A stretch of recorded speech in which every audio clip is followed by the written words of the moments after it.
everyone. Let's talk about the radical shift in how we view the English language. For decades, the goal of English teaching is simple: to emulate the native speakers. It's either the British or the American. But today, the vast majority of English communication happens between non native speakers. This is the foundational concept of English as a lingua franca and the digital classroom. So, ELF is defined not by its geography, but by its function. It is a shared tool for intercultural communication among people who don't share a first language. This reality fundamentally redefines our approach to teaching English language and literature, especially in a world that is completely mediated by technology. ELF is no longer an academic theory. It's the fundamental reality of global communication. It recognizes that the vast majority of interaction in English happen between non-native speakers.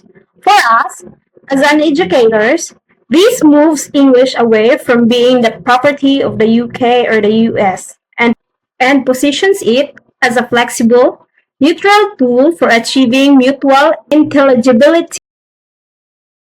In the digital ELF classroom, so our new focus must be on functional competence over mere grammatical adherence.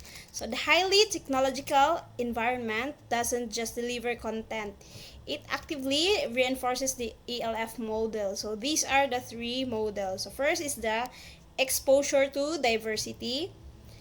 Online platforms like YouTube, global news sources, and podcasts instantly expose students to the cacophony of global English.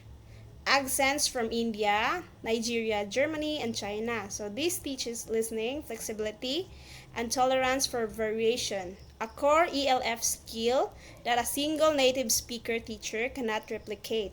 Second one is a focus on intelligibility. So AI-powered tools and speech recognition software are used to validate diverse accents, no?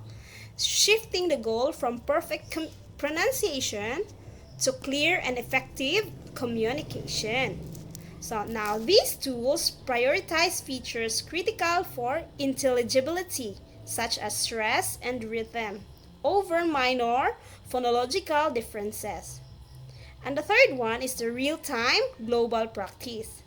Through video conferencing, collaborative documents, and international forums, students use English as a genuine ELF. They are forced to employ repair strategies and clarification techniques, the very skills needed to negotiate meaning with the other non-native speaker in a professional or academic setting. Now, in short, the points argue that technology and the ELF model work together to prepare students for the real world, diverse, global communication, moving beyond outdated native speaker standards. Technology makes this possible. Students can use digital archives and e-texts to compare how different cultural contexts influence English vocabulary, syntax, and narrative style. This moves the study of literature from an act of cultural immersion into the Anglo-American world to an act of global, comparative analysis of how a shared language is creatively diversified. In conclusion, the empowered user, so the fusion of English as a lingua franca with a technologically mediated environment is not a trend. It's a necessary evolution. It empowers the learners by validating their existing linguistic resources and focusing on the skills they actually need: flexibility, accommodation, and effective intercultural strategy. Our job now is to equip these students not just to learn English, but to own and wield it as an instrument of global connections. So that's all. Thank you.